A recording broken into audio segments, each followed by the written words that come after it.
Hello dear students, welcome back to my YouTube channel. So in this video we are going to discuss most important long articles of class +2 जो कि बेटा CBSE के questions है। सो बहुत से बच्चों के मैसेज आ रहे थे कि प्लीज़ CBSE के क्वेश्चंस भी डिस्कस कर ली जाए या लॉन्ग क्वेश्चंस कौन से आ रहे हैं। और बहुत सारे स्टूडेंट्स का मैंने ऐसे देखा है कि इनके आप लोगों का माइंड सेट है कि हमारे कौन से लॉन्ग आर्टिकल्स आएंगे, डायरेक्ट क्वेश्चंस आएंगे। सो 30% क्वेश्चन आप लोगों के डायरेक्ट क्वेश्चन आएंगे। अगर आप यही PDF वाले क्वेश्चंस अच्छे से करके जाओगे 30% आर्टिकल्स इसी में से आएंगे, मतलब डेफिनेटली आएंगे। सो चलिए unit number 1 chapter number 1 electric charge and field. This is the most important chapter specially for September exam, क्योंकि ये वीडियो स्पेशली बनाई जा रही है सितंबर के लिए, क्योंकि आपके फर्स्ट 4 यूनिट्स सितंबर एग्ज़ाम में आएंगे। सो इसका मतलब इन क्वेश्चंस को आपको बहुत अच्छे से प्रिपेयर करना है। Number 1 is electric field at the axial line of the dipole। axial line जो आपने डाइपोल सिंपल ये वाला बनाया और यहाँ पे आपको P पॉइंट के ऊपर इलेक्ट्रिक फील्ड पता करनी है, ठीक है। Second is equatorial line and second one is equatorial line. Equatorial line जो परपेंडिकुलर लाइन के ऊपर आप लोगों ने इलेक्ट्रिक फील्ड पता करनी है। So both derivations are important derivation. Next is torque on a dipole in a uniform electric field. This is the most important derivation. ये इतनी ज़्यादा important derivation है कि पिछले सालों में अगर आप देखोगे 2015, 17, 13 में ये रिपीट हुआ है क्वेश्चन। सो इसका मतलब कंटिन्यूसली 15, 17 एंड 2020, ठीक है, इन सालों में ये रिपीट हुआ क्वेश्चन है और सेम वर्डिंग में रिपीट हो रहा है ये क्वेश्चन। नेक्स्ट आ जाओ, electric field due to a infinite long wire, thin plane sheet और थिन स्फेरिकल शेल। ये बेटा गॉस थ्योरम के आर्टिकल्स हैं which are most important questions, specially thin वाला, ठीक है। थिन शीट वाला सबसे ज़्यादा पेपर में रिपीट हुआ क्वेश्चन है। अब देखो 6 जो टॉपिक है स्फेरिकल शेल वाला, जो इस तरीके से शेल है, कभी इलेक्ट्रिक फील्ड आउटसाइड पता करनी है, कभी इनसाइड पता करनी है, कभी कैसे। ये क्वेश्चन अगर पिछले सालों में देखा जाए तो सबसे ज़्यादा क्वेश्चन रिपीट हुआ है, लेकिन लास्ट ईयर ये क्वेश्चन सिलेबस में से डिलीटेड टॉपिक में ऐड था, मतलब सिलेबस के अंदर नहीं था। लेकिन इस साल अगर ये आर्टिकल ऐड हुआ है, इसका मतलब मान के चलो कि 80 to 90% चांसेस हैं कि ये आर्टिकल आपके फाइनल एग्ज़ाम में आएगा। सितंबर एग्ज़ाम तो डेफिनेटली आपके टीचर्स के हाथ में है, लेकिन फाइनल बोर्ड के एग्ज़ाम में आप मान के चलो कि 80 to 90% चांसेस हैं कि स्फेरिकल शेल का क्वेश्चन आएगा। और ये एक ऐसा पार्ट है जहाँ से आपका एक न्यूमेरिकल भी बन सकता है। क्लियर हो गया जी। सो इन 6 टॉपिक्स में से 101% आपका कोई ना कोई क्वेश्चन डेफिनेटली डायरेक्ट क्वेश्चन बनेगा पेपर के अंदर, चाहे आप किसी भी स्कूल के स्टूडेंट हो, CBSE बोर्ड के, पूरे पंजाब क्या पूरा इंडिया के कोई भी बच्चा जो ये वीडियो देख रहा है। सो इनमें से कोई भी एक लॉन्ग क्वेश्चन बेटा बनेगा ही बनेगा, ठीक है। नेक्स्ट आ जाओ, हमारा सेकेंड चैप्टर है इलेक्ट्रिक पोटेंशियल एंड कैपेसिटेंस। अब देखो electric potential at axial point of a dipole, axial और इक्वेटोरियल वाला पॉइंट है ये।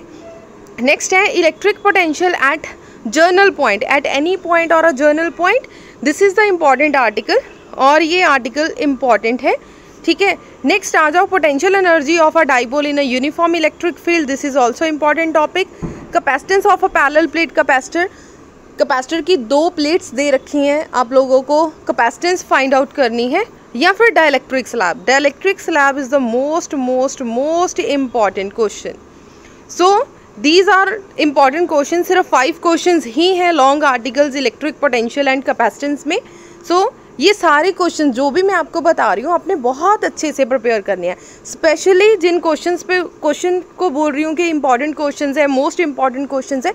इसका मतलब लास्ट ईयर्स में ये questions number of times repeat हुए।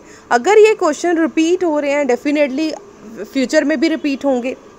सो जो भी क्वेश्चन मैं बोल रही हूँ कि इम्पॉर्टेंट है, प्लीज़ डेरिवेशन को लिख कर देखें, डायग्राम्स पेंसिल और स्केल के साथ बनाकर देखें। जब तक आप लोग प्रैक्टिस नहीं करोगे इम्पॉर्टेंट क्वेश्चन सुनने का कोई मतलब नहीं है। सो नेक्स्ट आ जाओ, थर्ड चैप्टर है बेटा करंट इलेक्ट्रिसिटी। सेकेंड यूनिट हमारा स्टार्ट हो गया। करंट इलेक्ट्रिसिटी में फर्स्ट जो डेरिवेशन है that is the drift velocity, और जो सेकंड डेरिवेशन है that is drift velocity and current, जिसमें I is equals to answer आएगा NEAVD। ठीक है जी, this is most important derivation. उसके बाद relation between E, V and R। What is E? EMF, V is potential difference and R is internal resistance. So ऐसे जो इसके जो डेरिवेशंस है दैट इज़ इम्पॉर्टेंट। इवन इसके न्यूमेरिकल्स भी important है, आप लोगों को न्यूमेरिकल्स भी अच्छे से प्रिपेयर करनी है। नेक्स्ट है cells in series and cells in parallel. This is also most important topic, specially parallel वाला।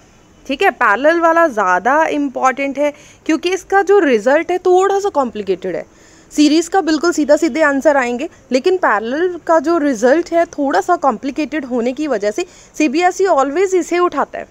सो ऑलवेज पैरेलल वाला क्वेश्चन आप लोगों के लास्ट ईयर्स में देखा गया है। सो बहुत मेहनत से बेटा ये वीडियो बनाई है। प्लीज़ अगर अच्छी लगे तो लाइक करना, मैक्सिमम शेयर करना, क्योंकि CBSE का आप लोगों को पता है डिट्टो सेम वर्डिंग बहुत कम आएगी। लेकिन येस, आर्टिकल्स जो लॉन्ग आर्टिकल्स हैं इनकी जो डेरिवेशन है वो रिपीटेड है बहुत पिछले सालों से। 2012 से लेके 2020 तक मैंने सारे पेपर चेक करे हैं और चेक करने के बाद ये PDF बनाई गई है। अगर आप यही PDF अच्छे से पढ़ के जाओगे बेटा, डेफिनेटली आपको अच्छे मार्क्स लेके आने में या अचीव करने में ये 100% आपको हेल्प करेगी। Last one is a Wheatstone bridge. Wheatstone bridge क्या है? By using Kirchhoff's law derive the expression for Wheatstone bridge. Wheatstone bridge क्या है? P/Q is equals to R/X। ये थोड़ा सा लेस इंपॉर्टेंट क्वेश्चन है, थोड़ा सा लेस इंपॉर्टेंट है as comparative to the other articles. बाकी जो 4 आर्टिकल्स हैं these all are the most important article. इसका मतलब इनमें से एक क्वेश्चन आएगा ही आएगा, स्पेशली सितंबर एग्जाम में। क्लियर हो गया जी? सो यही आर्टिकल्स आपको अच्छे से प्रिपेयर करने हैं। नेक्स्ट आ जाओ, यूनिट 3 स्टार्ट हो गया हमारा। चैप्टर नंबर 4 है magnetic effect of current. So first derivation है magnetic field at the centre of circle, which is quite less important topic, थोड़ा सा लेस इंपॉर्टेंट टॉपिक है। उसके बाद magnetic field on the axis of circular loop, which is most most most important question. पता नहीं ये कितनी बार repeat हुआ है क्वेश्चन, और ये डायरेक्ट क्वेश्चन आएगा। कोई मतलब ठीक है, कभी n नंबर ऑफ सर्कल ले लो, कभी P पॉइंट यहाँ पे ले लो, मतलब थोड़ा सा क्वेश्चन 4-5 लाइन में ज़रूर लिखा है, लेकिन बाइट सर्वेट की एप्लीकेशन है, डायरेक्ट क्वेश्चन आएगा। पढ़ते सारी पता चल जाएगा कि बाइट सर्वेट की जो सर्कुलर लूप वाली जो ये वाला पॉइंट P पॉइंट आप बाहर लोगे और यहाँ पे आपकी मैग्नेटिक फील्ड पता करनी है, ये वाला article. This is the most most most important article. So इससे आप लोगों ने बिल्कुल भी छोड़ के नहीं जाना, पढ़ के ही जाना है। चाहे आप वीक स्टूडेंट हो, एवरेज स्टूडेंट हो, जैसे भी स्टूडेंट हो, अच्छे से प्रिपेयर करके जाओ। Next is magnetic field inside the solenoid. बेटा जो सोलेनाइड वाला क्वेश्चन है ये एम्पेयर सर्कुलर लॉ की एप्लीकेशन है। सो this is also most important article, बहुत अच्छे से इसे भी प्रिपेयर करना है। नेक्स्ट है force on a current carrying conductor. Current carrying conductor के अंदर आप लोगों ने फोर्स पता करनी है। Next is force on a parallel wire. Force on a parallel wire जो आपने ऐसा किया है कि सेम साइड पे करंट जा रहा है, ऑपोजिट साइड पे करंट जा रहा है, फोर्स इनवर्ड है कि आउटवर्ड है, जिसमें आंसर आएगा μ0/4 pi 2I1I2 divided by R। So this is the most most most important article. अगर सर्कुलर लूप के बाद कोई आर्टिकल इम्पॉर्टेंट है तो force on a parallel plate, parallel wire. Next आ जाओ torque on a current carrying loop. Then आपने torque पता करना है कि टॉर्क कितना है। अगर आपने इलेक्ट्रिक फील्ड में अच्छे से किया हुआ है तो यहाँ पे भी आप लोगों को मतलब रिपीट ही होगा, सिर्फ इलेक्ट्रिक फील्ड की जगह पे मैग्नेटिक फील्ड आ जाएगा। नेक्स्ट आ जाओ conversion of galvanometer into voltmeter and ammeter. This is the most important for numericals. ठीक है, न्यूमेरिकल्स लिए इंपॉर्टेंट है, लेकिन इसका डायरेक्ट क्वेश्चन भी काफ़ी बार एग्जाम में देखा गया है। सो ये 7 क्वेश्चंस हैं जो आप लोगों ने चैप्टर नंबर 4 में से अच्छे से प्रिपेयर करने हैं। सो बेटा बहुत सारे बच्चों को यही कन्फ्यूजन रहती है कि CBSE में हैं, क्या चीज़ पढ़ें क्या चीज़ छोड़ें। एटलीस्ट आप लोगों को लॉन्ग क्वेश्चंस बहुत अच्छे से प्रिपेयर करने, एटलीस्ट कम से कम 30% मार्क्स जो हम लोग डायरेक्ट ले सकते हैं वो तो ले लो। ठीक है जी। नेक्स्ट आ जाओ मैग्नेटिज्म। मैग्नेटिज्म हमारा चैप्टर नंबर 5 है। इसके 4 ही आर्टिकल्स हैं। नंबर 1, अदरवाइज बच्चे मैग्नेटिज्म में लॉन्ग क्वेश्चन बनने के चांसेस थोड़े से कम रहते हैं, बिकॉज चैप्टर नंबर 4 है यूनिट 3 का, जिसमें लॉन्ग क्वेश्चन बनने के चांसेस ज़्यादा रहते हैं। इसमें से ज़्यादातर 1 और 2 मार्क्स के क्वेश्चंस इंपॉर्टेंट है, लेकिन क्योंकि हम लोग लॉन्ग आर्टिकल्स डिस्कस कर रहे हैं तो हो सकता है इनमें से भी कोई क्वेश्चन आ जाए। फॉर एग्जाम्पल एक्सियल और इक्वेटोरियल लाइन वाला जो आर्टिकल है आप लोग ऑलरेडी इलेक्ट्रिक फील्ड के अंदर करके आए हो, ठीक है। सेम आर्टिकल यहाँ पे बस ई की जगह पे आप लोगों ने रिप्लेस करके बी लिख देना है, मैग्नेटिक फील्ड। नेक्स्ट टॉर्क वाला आर्टिकल भी हम लोग रिपीट करके इलेक्ट्रिक फील्ड में करके आए हैं, सो रिपीट हो रहा है ये क्वेश्चन। नेक्स्ट है magnetic moment of revolving electron. Otherwise this article is not in our syllabus. So अगर आप लोगों के टीचर्स ने करवाया है तो आप लोग इसे ज़रूर कर लो, बिकॉज इस पर थोड़ा सा डाउट है कि सिलेबस में है या नहीं है। अगर आपके टीचर्स ने करवाया है तो ये क्वेश्चन कर लो, इम्पॉर्टेंट है। अदरवाइज अगर सिलेबस में ही नहीं है तो मतलब नहीं आएगा। सो आप लोगों को ये क्वेश्चन करना है। बस यही 4 क्वेश्चन हैं जो हम लोगों ने 5th चैप्टर में से पढ़ना है। अब आ जाओ 6th chapter electromagnetic induction, which is most important chapter, जिसमें से लॉन्ग क्वेश्चन बनने के चांसेस बहुत ज़्यादा है, क्योंकि 10 मार्क्स का आपके मार्च के एग्ज़ाम में, फाइनल एग्ज़ाम में भी 10 मार्क्स का क्वेश्चन चैप्टर नंबर 5 में से, चैप्टर नंबर 4 में से आएगा। यहाँ पे बाय मिस्टेक मैंने 5 लिख दिया, यूनिट नंबर 4 में से आपका कोई ना कोई लॉन्ग क्वेश्चन 100% आएगा। Number 1 is expression for motional EMF। Actually इस आर्टिकल में मोशनल और रोटेशनल EMF में थोड़ी सी कन्फ्यूज़न थी, सो बहुत से टीचर के साथ कंसर्न करने के बाद ये क्लियर हो गया कि हमें करना है मोशनल EMF भी और रोटेशनल EMF भी। Both are most important. ज़्यादातर 5 मार्क्स का क्वेश्चन इसी पोर्शन में से बनेगा, ठीक है जी। नेक्स्ट आ जाओ self induction of a long solenoid, mutual induction of a coupled solenoid. और ये question, this is the most important question. ये बहुत बार रिपीट हुआ है क्वेश्चन, ठीक है। म्यूचुअल इंडक्शन का जो क्वेश्चन है ये पिछले सालों में बहुत बार रिपीट हुआ है, सो आपको बहुत अच्छे से ये क्वेश्चन प्रिपेयर करना है बेटा। मोशनल और रोटेशनल में से मोस्ट प्रोबेबली कोई डायग्राम बन के आएगी, वो कैसा बिहेव करेगा एक्सेट्रा, कुछ ऐसा क्वेश्चन बनेगा। लेकिन जो म्यूचुअल इंडक्शन, सेल्फ इंडक्शन है, ये डायरेक्ट सिंपल, बिल्कुल सीधे डायरेक्ट जो आर्टिकल आएंगे। सो लास्ट आपके यूनिट नंबर 4 का चैप्टर नंबर 7, ठीक है। इसमें जो फर्स्ट आर्टिकल है mean value of AC and root mean square value of AC। This is less important article, थोड़े से लेस इम्पॉर्टेंट है ये, बिल्कुल थोड़े से। अदरवाइज जैसे रूट मीन स्क्वायर वैल्यू में थोड़े से न्यूमेरिकल फॉर्मूले ज़्यादा है, मैथ के फॉर्मूले ज़्यादा होने की वजह से क्या है कि ये थोड़े से लेस इम्पॉर्टेंट में काउंट किया जाता है। CBSE मेडिकल के स्टूडेंट्स को भी देखते हैं कि उनको अच्छे से होगा, उनके आर्टिकल के नहीं होगा derivation. So root mean square value थोड़ा सा लेस इम्पॉर्टेंट है, ठीक है। नेक्स्ट आ जाओ phase relation between IV for RLC। इसमें भी थोड़ा सा सिलेबस में था कि कंफ्यूजन थी कि अकेला R आएगा, V आएगा कि L आएगा कि C आएगा। आपको सबके फेज रिलेशंस करने हैं and this is the most important. ये सबसे ज़्यादा इम्पॉर्टेंट पोर्शन है इस चैप्टर का कि अकेला L भी आ सकता है, R भी आ सकता है और C भी आ सकता है, या फिर LR और RL या CR, ठीक है।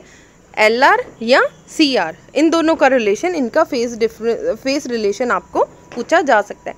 Next is the LCR series circuit, और इसका ही ये सब पार्ट है resonance of LCR series circuit. This is also most important topic. और लास्ट वाला जो टॉपिक है, this is the power in an AC circuit.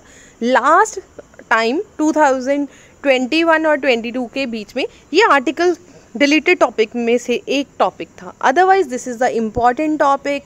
इसका मतलब मार्च के या सितंबर एग्ज़ाम में आने के चांसेस थोड़े से ज़्यादा हैं, बिकॉज ये पहले टाइम पे से ही, शुरू से ही ये इम्पॉर्टेंट टॉपिक रहा है।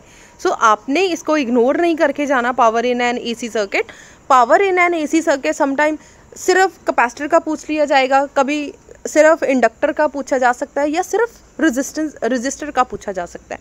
सो आप लोगों को पावर वाला आर्टिकल भी बहुत अच्छे से प्रिपेयर करके जाना है। सो ये सिर्फ 6 क्वेश्चंस हैं इसके, और इसके पहले 4 क्वेश्चंस है, मतलब यूनिट नंबर 4 में से आप लोगों के टोटल 10 क्वेश्चंस है। सो इतने ही क्वेश्चंस अगर आप अच्छे से प्रिपेयर करके जाओगे 101% है, आपको इन्हीं में से डेरिवेशंस मिल जाएंगी। सो बेटा टोटल 37 क्वेश्चंस है। 37 क्वेश्चन में से आपको लॉन्ग क्वेश्चन इन्हीं क्वेश्चन में से मिल जाएगा, और 101% है कि इन्हीं क्वेश्चन में से आप लोगों को क्वेश्चंस मिल जाएंगे। और अच्छे से प्रिपेयर करें। अगर CBSE वाला बच्चा कोई चैनल देख रहा है, अगर आपको किसी तरीके की कोई भी प्रॉब्लम हो या कुछ भी आप लोगों ने डिस्कस करना हो, किसी तरीके के कोई क्वेश्चन में कन्फ्यूज़न हो, आप लोग प्लीज़ कमेंट सेक्शन में दीजिए, क्योंकि रिसेंट टाइम में काफ़ी बच्चों के CBSE वाले बच्चों के कमेंट्स आ रहे हैं कि मैम हमें भी इंपॉर्टेंट टॉपिक्स बता दो, जैसे आप पंजाब बोर्ड के बताते हो। सो बेटा पिछले साल के सारे सैम्पल पेपर्स, जितने भी आपके पेपर्स हैं, उनको ध्यान से देखने के बाद ही ये PDF बनाई है। सो ये PDF आप लोगों को टेलीग्राम चैनल पे मिल जाएगी। टेलीग्राम चैनल का नेम सेम है, फिजिक्स विद रिंपल मैम। सो अगर वीडियो अच्छी लगी हो तो प्लीज़ वीडियो को लाइक कर दीजिए, मैक्सिमम शेयर कर दीजिए, और चैनल पे फर्स्ट टाइम आए हो तो चैनल को सब्सक्राइब ज़रूर कर दीजिए। Thank you so much.